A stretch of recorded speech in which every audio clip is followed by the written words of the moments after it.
नमस्कार दोस्तों। आज हमारे पॉडकास्ट में हमारे साथ हैं माँ प्रेम मीरा, जो हमारे पॉडकास्ट में एक बार पहले भी आए। हमने उनको पहले भी बुलाया था, लेकिन आज इनको दोबारा से अपने पॉडकास्ट में बुलाने का एक ख़ास रीज़न है। नमस्कार माँ। नमस्कार स्वामी जी। मेरे को मालूम है कि आप ओशो से प्रेम करती हैं, जैसे मैं प्रेम करता हूँ। और हम्म। आजकल एक बहुत ही एक वीडियो में देखने में मिली, और जिसके विषय में मैंने आपसे चर्चा करी, तो आपने कहा कि मैं इस विषय पे मैं आपके कैमरे के आगे ही बोलूँगी, तभी ठीक रहेगा, क्योंकि इसके बारे में मेरे से ज़्यादा आप अच्छे तरीके से जानती हैं। हमारे श्री श्री रविशंकर जी ने एक वीडियो में बोल रहा है ओशो को लेके, कुछ उन्होंने अपने कुछ जो उनका जो विचार थे उन्होंने कहे, जो मेरे तो गले से नहीं उतरी। थोड़ा इसके बारे में बताएं कि वो क्या है क्या नहीं है, वो बात उन्होंने ऐसी कही तो कही क्यों, उस बात में कितनी वास्तविकता है। देखिए, लगभग 13-14 दिन से एक वीडियो हमारे लगभग सभी सन्यासियों ने वो वीडियो देख ली है, क्योंकि ओशो पे कुछ भी नया आता है या कुछ भी आता है तो सन्यासी एकदम जागरूक होकर देखते हैं उसको। और वो वीडियो के उत्तर में मेरे बहुत से गुरु भाइयों ने, बहुत से फेलो ट्रेवलर्स ने बनाई भी है वीडियो उनको उत्तर देने के लिए, जो कि अच्छा है। मैं उनका इस बात के लिए सराहना करती हूँ कि उन्होंने कम से कम एक स्टेप उठा के उनके झूठ को खंडन करने की कोशिश करी, अच्छी बात है। और वो वीडियो अगर आप देखें, आपने भी देखी है स्वामी जी, तो सबसे पहले तो मैं इसमें ये बताना चाहूँगी कि जो अपने श्री श्री रविशंकर जी हैं, जिनका मैं भी बहुत तहे दिल से उनका सम्मान करती हूँ, विद ड्यू रिस्पेक्ट मैं ये बात कहना चाहूँगी कि जो अपने गुरुजी हैं, उस वीडियो में न जाने वो जो उनको 1986 में जो अवार्ड मिला और ओशो ने उसके लिए कुछ बोला कि भाई ये अहंकार का प्रतीक है कि सरकार के पास जाके लेना, तो वो बेचारे 86 से लेकर के ना उस बात को उन्होंने कितने सालों तक दबा के रखा, मैं वो देख रही हूँ। और वो दबा के रखा रखा रखा और वो ऐसे करके व्यक्त उन्होंने किया, जो कि ना तो वो सही मंच था वो बात करने का। पब्लिकली आप इतने बड़े गुरु हैं, आपके इतने फॉलोअर्स हैं, और आप झूठ बिना बेस के कोई बात को कह रहे हैं, और उसमें आप ओशो का इतना मजाक उड़ा रहे हैं, ओशो की तुलना उनसे कर रहे हैं जो महेश योगी जी हुए हैं। तो ये बातें जो हैं, जो मेरे दिल को बहुत आहत पहुंची, और उसी के लिए मैंने आपसे कहा था कि इस पे हम थोड़ी चर्चा करेंगे। क्योंकि मैं अपनी, जब रविशंकर जी की बात आई है और ओशो की बात आई है, एक अपनी मैं पर्सनल बात भी कहूँगा कि स्टार्टिंग में मैं सबसे पहले श्री श्री रविशंकर जी के कैंप मैंने अटेंड करे थे, जब मैं किसी भी, और जब मैं ओशो से नहीं जुड़ा था, तो मैंने बेसिक कोर्स किया, एडवांस कोर्स किया। उस जगह की मैं बात बताता हूँ कि जब मैं एडवांस कोर्स कर रहा था, एक व्यक्ति मेरे पास में आया उन्हीं के शिविर का, और उसने बोला कि शिव कुमार जी, आप बहुत अच्छा ध्यान लगाने की कोशिश कर रहे हैं, बहुत प्रयास कर रहे हैं, लेकिन यहाँ पे कुछ नहीं होगा, आपको ओशो के पास में जाना पड़ेगा। तब मैं ओशो से जुड़ा उसके बाद में। उस वीडियो में एक तो वो कह रहे हैं मैं तुलना नहीं करना चाहता, लेकिन तुलना ना करते हुए भी वो तुलना ही कर रहे हैं। जैसे बोल रहे हैं कि महेश योगी जी तो मंत्र से ये करते थे, ओशो तो ऐसे करते थे। तो मैं विद ड्यू रिस्पेक्ट अगेन गुरुजी आपको एक बात बोलना चाहूँगी। पहली बात तो आप एक आध्यात्मिक गुरु हैं, और आपको किसी की भी तुलना किसी से करना शोभनीय नहीं है, क्योंकि हर व्यक्ति यूनिक है, हर व्यक्ति ब्यूटीफुल है, हर व्यक्ति की अपनी एक पहचान है। जब ओशो शरीर में थे उस टाइम में महेश योगी भी हुए, ओशो भी हुए, है ना, और एक जे कृष्णामूर्ति भी हुए, और वो तीनों का अपना स्टाइल है, ठीक है। और उन तीनों में जो ओशो की विशेषता ये है, महेश योगी मंत्र एंड लॉजिक और ध्यान की बात करते हैं, योगा की बात करते हैं। अपने जो जे कृष्णामूर्ति हैं वो टोटली लॉजिक की बात करते हैं। लेकिन जो हमारे सद्गुरु ओशो हैं वो ध्यान और प्रेम की बात करते हैं, जो कोई नहीं करता अभी तक। ध्यान और प्रेम इसलिए कि जब आप ध्यान मार्ग पे चलोगे तो आपके अंदर अहंकार आएगा कि ओह मैं तो इतना बड़ा योगी, मैं इतना बड़ा ध्यानी, मैं इतना बड़ा ये। जब आप ध्यान मार्ग पे चलो, जब तक आपके जीवन में प्रेम नहीं आएगा तो आप कंप्लीट नहीं होंगे। और अगर आप प्रेम मार्ग पे चलते हो, प्रेम मार्ग पे आप बस तो सोते ही जाओगे ना, प्रेम में भी एक अलग ही नींद है। तो प्रेम मार्ग पे चल के अगर आप ध्यान से नहीं जुड़ोगे तो वो बेकार है। तो इसलिए हमारे सद्गुरु ने प्रेम और ध्यान की बात करी है, और ये उस टाइम में बात करी थी जब महेश योगी जी भी थे और जे कृष्णमूर्ति भी थे। तो इसलिए ओशो उन तीनों से अलग है। आपने तुलना की है इसलिए हमें बोलना पड़ रहा है। और जो इस वीडियो में जो सबसे आपत्तिजनक बात मुझे लगी, वो कह रहे हैं ओशो तो गालियाँ देते थे भारत को। तो गुरुजी आप एक बार इंडिया माय लव पुस्तक अंग्रेजी में है, ज़रूर पढ़ें, है ना? तो आपको पता चल जाएगा कि ओशो ने भारत के लिए कितना अच्छा बोला है। दूसरी, भारत के ज्वलंत प्रश्न, उस टाइम में, बहुत पुरानी किताब है ये, अभी पता नहीं मिलेगी नहीं मिलेगी। आपको अगर खोज नहीं मिले तो आप हमें संपर्क करें, हम आपको देंगे। ओशो ने जो भारत के लिए बोला है, मुझे नहीं लगता इससे सुंदर किसी ने बोला होगा। ओशो ने उसमें खुद कहा है कि मैंने इस धरती को चूज़ किया है यहाँ पे जन्म लेने के लिए, क्योंकि ये आध्यात्मिक धरती है, ये बहुत बड़ी चेतनाएं यहाँ पर इस धरती पे आई हैं। तो ओशो ने कब उसको गाली दी? और जिसको आप गाली कह रहे हैं वो आपको गाली क्यों लग रही है? गुरु जो होता है वो एक माँ के जैसा भी होता है ना? जैसे माँ है, हमारी गलतियों पे अगर हमारी माँ हमें बताएगी नहीं तो हमें कैसे पता चलेगा कि हम गलत कर रहे हैं? तो ओशो का वो स्टाइल है, वो आप बातों को, आपकी कमियां भी बताते हैं, नेगेटिव पॉइंट भी बोलते हैं, अगेन वो सारी चीज़ों को आखिर में ध्यान से लाके जोड़ देते हैं। जो प्रेम ओशो ने दिया है अब तक पृथ्वी पे, ना तो ऐसा कोई सदगुरु अभी आया है, और आगे फ्यूचर में कौन आएगा मुझे नहीं पता, अभी तो कहीं दूर दूर तक नज़र नहीं आता। आपको क्यों लग रहा है कि वो गाली दे रहे हैं, ओशो बुरा भला बोल रहे हैं? दैट मीन्स, कहते हैं ना, आधी अधूरी जानकारी हमेशा खतरनाक होती है। तो आप भी वही कर रहे हैं, आप पहले कंप्लीट पढ़िए। जबकि मैं जानती हूँ बुक फेयर में आपके बहुत से शिष्य आकर के ओशो का साहित्य लेके जाते हैं, और आपका तो एक बात और बोलूँ, जो आपने भी कहा आप गए थे उनके उसमें, जो ये टाइम्स फाउंडेशन है, जो इंदु माँ का जो सेंटर है, जहाँ पर ये लोग मेडिटेशन की टेक्निक्स कराते थे, वो उनकी शायद बेटी की डेथ हो गई थी या कुछ ऐसा था, कुछ मिसहैप हुआ था, उसके नाम पर इंदु जी ने वो जगह लोगों को मेडिटेशन कराने को दी थी। और जो हमारे आश्रम में साधना माँ है, साधना माँ ने मुझे इंदु जी से मिलाया था और कहा था कि ये यहाँ पर ओशो की टेक्निक्स कराएगी। तो मैं 4 तिलक मार्ग टाइम्स फाउंडेशन में ध्यान के लिए जाती थी। तो एक हमें रूम मिला था जहाँ पर ओशो की हम ध्यान विधियाँ कराते थे, साथ में श्री श्री रविशंकर जी का था जहाँ पर ये लोग ध्यान कराते थे। तो इनके जो शिष्य थे मुझे बोलते थे, आप कभी आप हमारे भी आइए, कभी आप हमारे भी आइए। तो हम तो कोई अहंकार रखते नहीं, हमारे गुरुजी ने बोला हर जगह जाओ, जहाँ से भी कोई मिले सच्चाई की या कहीं से कोई झलक मिले आप ज़रूर जाएं।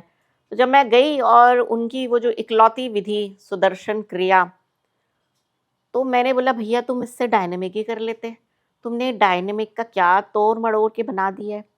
तो ध्यान विधियाँ तो, और हाँ इंटरेस्टिंग, उनके सेशन में उनको पकड़ पकड़ के लाने पड़ते थे। और जो ओशो का, क्योंकि ओशो की ध्यान विधियाँ इतनी साइंटिफिक हैं और इतनी प्रमाणित हैं, उस पर लोग रिसर्च करते हैं डायनेमिक जैसी टेक्निक पे, कुंडलिनी पे, और हमारे सेशन में तो बहुत लोग होते थे, तो उन बेचारों को इनसिक्योरिटी होगी। तो ध्यान विधियाँ तो आप ओशो की चुरा करके बना रहे हैं, उन्हीं का आप ले लेके लिटरेचर वही कर रहे हैं चीज़ें, और फिर उन्हीं को गाली दे रहे हैं। ये आपको शोभनीय नहीं देता गुरुजी, आप कृपा करके आगे से कोई इस तरह की वीडियो ना बनाएं। लेकिन वीडियो में एक पार्ट में तो उन्होंने यहाँ तक भी बोल दिया कि वो, कि जब ओशो अमेरिका में जब उनकी सरकार ने उनको बंद कर रही थी अदालत में, तो उनको पेनल्टी की जो पेमेंट थी वो भी उन्होंने दी। ये इसमें कितनी वास्तविकता है? स्वामी जी, सबसे हास्यप्रद तो जो चीज़ उस वीडियो में मेरे को लगी कि एक तो ये इन्होंने ओशो को ना एक जोकर जैसे बनाने की कोशिश करी है ना, जो कि बहुत ही शर्मनाक है। मैं गुरुजी से इस तरह की उम्मीद नहीं रखती थी, और पूरे ही 17 मिनट 18 मिनट की वीडियो ऐसे हंस हंस के जैसे कोई ओशो क्लाउन थे, या ओशो कोई ऐसे, ओशो ने जो किया वो सब मजा, मतलब फालतू की चीज़ें थी, ये सब ही बताने की कोशिश कर रहे हैं। उनमें से एक चीज़ जो ये कह रहे हैं कि इन्होंने ऑरेगन बनाया, वो क्या उसका हाल हुआ, फिर वो बीमार हो गए, परेशान हो गए, इनके लोग परेशान हो गए।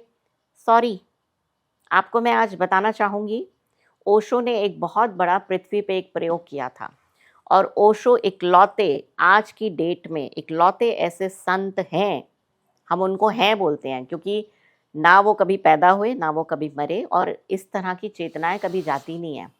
उन्होंने इकलौते एक ऐसे संत रहे जिन्होंने वेटिकन, क्रिश्चियनिटी, पोप, उस पे प्रहार करा। आपने करा? कभी कभी आपने उनके खिलाफ बात करी?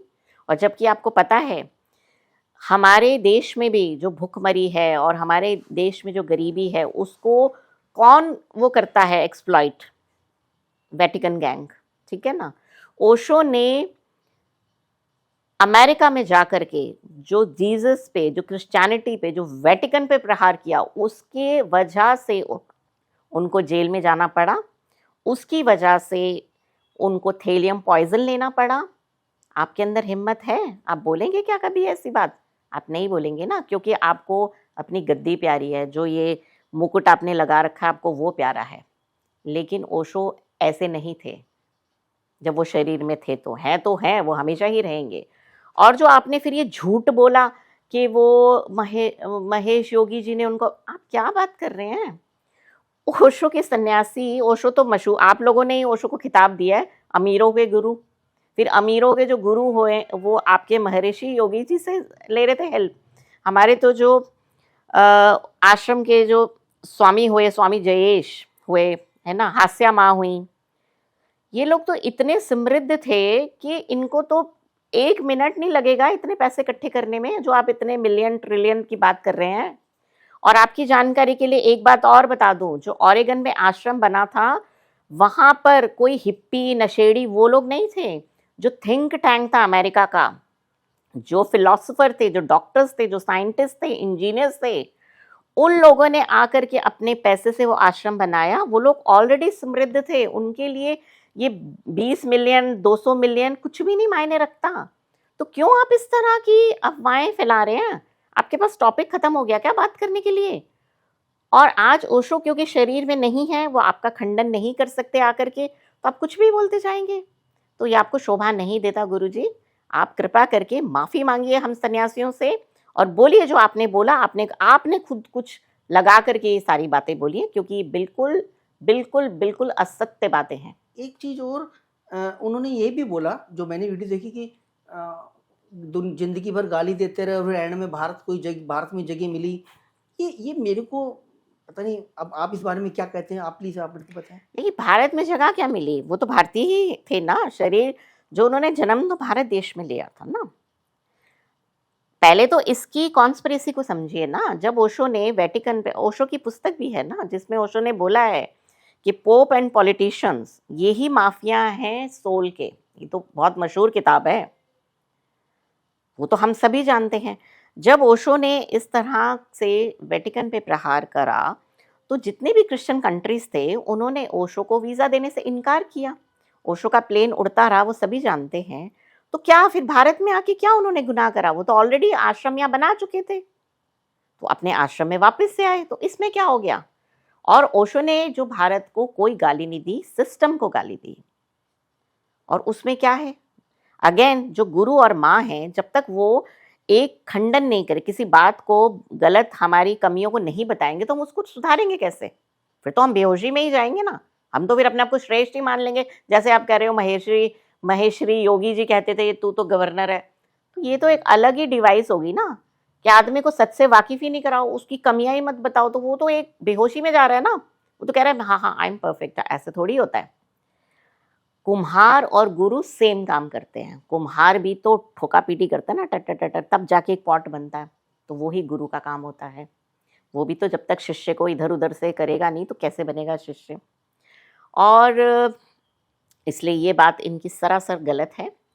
और सबसे जो एक इस चैनल के माध्यम से और इस वीडियो के माध्यम से मैं एक सबसे बड़ी बात आपको आज ही बताना चाहूँगी।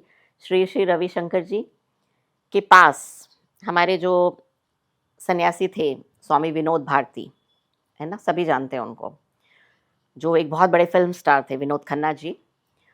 तो विनोद खन्ना जी जब बीजेपी की सरकार बनी थी 2002 में, जब वो टूरिज्म के मंत्री थे, टूरिज्म एंड कल्चर के, तो उनकी जो पत्नी थी कविता जी, जो दूसरी पत्नी थी कविता माँ, वो प्रभावित थी श्री श्री रविशंकर जी से, तो उनके वहाँ जाती थी वो आश्रम में। तो हमारे स्वामी जी भी वहाँ जाते थे। तो स्वामी जी एक बार मिले थे यहाँ पर झटीकरा में, जो हमारा ओशो धाम है। तो क्योंकि मैंने पिताजी का परिचय उनको दिया, तो वो बिल्कुल पिताजी उसी टाइम में रहे थे, तो वो भी पिताजी को जानते थे। तो उस नाते से थोड़ी सी चर्चा हुई स्वामी जी से। तो स्वामी विनोद भारती ने कहा कि उन्होंने मैंने बोला, स्वामी जी आप रविशंकर जी के वहाँ मैंने आपकी फ़ोटो देखी, आप वहाँ भी जाते हो? तो उन्होंने बोला कि जो मेरी पत्नी है वो उनसे स्नेह करती हैं, उस नाते से जाती हैं, और मैं अभी क्योंकि सरकार में मंत्री हूँ, तो मैंने लगभग 200 करोड़ रुपया उनके आश्रम को दिया है। रविशंकर जी मत भूलिए, आपके आश्रम को बनाने के लिए हमारे स्वामी विनोद भारती जी ने आपको डोनेशन दिलाया। कम से कम उसका तो थोड़ा सा रख लीजिए शर्म। क्यों इस तरह की आप बातें बोल रहे हैं उनको? क्यों आप ओशो को इस तरह से खिल्ली उड़ाने में लगे हुए हैं? भूलिए मत, आपको जो आपको आश्रम बनाने के लिए जो पैसा मिला, वो हमारे गुरु भाई, हमारे आदरणीय स्वामी विनोद खन्ना जी के यहाँ से मिला। आप कुछ और कहना चाहती हैं माँ? मैं एक बात उस वीडियो में, एक मुद्दा और उन्होंने और उठाया है, उसको भी मैं थोड़ा उनको बताना चाहूँगी कि वो कह रहे हैं कि ओशो के वहाँ लोग सिगरेट पीते हैं। हालांकि मेरे को बहुत एलर्जी है इन चीज़ों से, धूम्रपान या नशे से रिलेटेड, मैं उनसे अवॉइड करती हूँ ऐसा माहौल। लेकिन फिर भी मैं आपको एक चीज़ बताना चाहूँगी, ओशो ने किसी चीज़ का निषेध नहीं किया। क्यों नहीं किया? अगर वो बोलेंगे स्मोकिंग छोड़ के आओ फिर आना, तो मन क्या है, स्मोकिंग में जाएगा।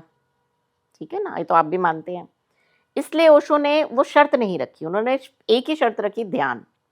जब आप ध्यान करेंगे, आप अपने प्रति सजग होंगे, तो ऑटोमेटिकली आपसे व्यर्थ चीज़ें छूटी जाएंगी, चाहे वो धूम्रपान हो, चाहे वो शराब हो, चाहे वो कोई नशा हो। तो ओशो का वो स्टाइल है, अगेन मैं आपको बताना चाहूँ, वो यूनिक स्टाइल है। और स्मोकिंग या नशा जो आप कह रहे हो, ओशो के वहाँ पर वो कोई नशा करके आपके पास आ गया, या धूम्रपान पे भी आप मजाक उड़ा रहे हो, तो एक चीज़ मैं आपको और बोला चाहूँगी, ओशो हिपोक्रेट नहीं थे। ठीक है ना, ओशो के यहाँ पर, ओशो के शरीर में रहते हुए, ओशो की 650 पुस्तकें हैं, तो आप जानते ही होंगे। और जितने भी सदगुरु हुए हैं आप उनका गिन लो, या तो वो अपने जीवन में 3 किताबें निकालते हैं, 4 निकालते हैं, 5 निकालते हैं। इकलौते हमारे सदगुरु ऐसे हुए हैं जिन्होंने 650 किताबें उनकी, क्योंकि हर विषय पे है, कोई ऐसा विषय नहीं जिस पे ओशो ने नहीं बोला, है ना। इसीलिए आपके पास विषय लग रहा है खत्म हो गए हैं। तो अब आ जाते हैं, आपने बोला फ्री सेक्स। वो फ्री सेक्स भारतीयों के लिए नहीं बोला गया, वो फ्री सेक्स था विदेशियों के लिए, क्योंकि वो उनका ही लाइफस्टाइल है। वो जब 12 या 13 साल के होते हैं तो इस तरह की लाइफ से एक्सपोज होते हैं, वहाँ पर इस तरह की चीज़ें, वो तो अब भारत में भी हो रहा है जो भी है। तो फ्री सेक्स उन्होंने कोई किसी को फोर्स नहीं किया, उन्होंने तो स्वीकार किया कि ठीक है, अगर तुम ऐसी लाइफस्टाइल जीते हो कि फ्री सेक्स में बिलीव करते हो, तो चलो तुम इसी लाइफस्टाइल में रहते हुए आओ, ध्यान में आओ, परमात्मा के मार्ग पे चलो, तो उसमें क्या गलत है? हाँ। और सबसे बड़ी बात है, इन बातों से सबसे खतरनाक होती है हिपोक्रेसी। आप पूछिए कैसे? मेरे नॉलेज के हिसाब से आपके आश्रम में बहुत से LGBTQR++ के लोग हैं, जिनका मैं तहे दिल से बहुत रिस्पेक्ट करती हूँ। मेरे खुद के फ्रेंड सर्कल में ऐसे बहुत से लोग हैं। केवल और केवल एक हमारा आश्रम है, केवल और केवल हमारे सदगुरु ओशो हैं जिन्होंने इन लोगों को भी स्वीकार किया, है ना। आपने उनको स्वीकार किया। आपके जो इस तरह के साधक हैं ना, जो LGBT कम्युनिटी को फॉलो करते हैं, उनको हिपोक्रेसी वाली ज़िंदगी जीनी पड़ती है। वो वहाँ पर साधक दिखाते हैं अपने आप को, वहाँ पर वो दिखाते हैं, और अंदर से वो ऐसे नहीं होते। लेकिन हमारे यहाँ ऐसा नहीं है, हमारे यहाँ उनका भी सम्मान है। वो लोग किताबें भी छापते हैं, वो लोग मैगजीन भी निकालते हैं, वो लोग ध्यान भी कराते हैं। तो ये है ओशो का स्टाइल, सबका स्वीकार। आपको भी स्वीकार कर रहे हैं हम, बट कृपा करके झूठ की खेती ना बोएं।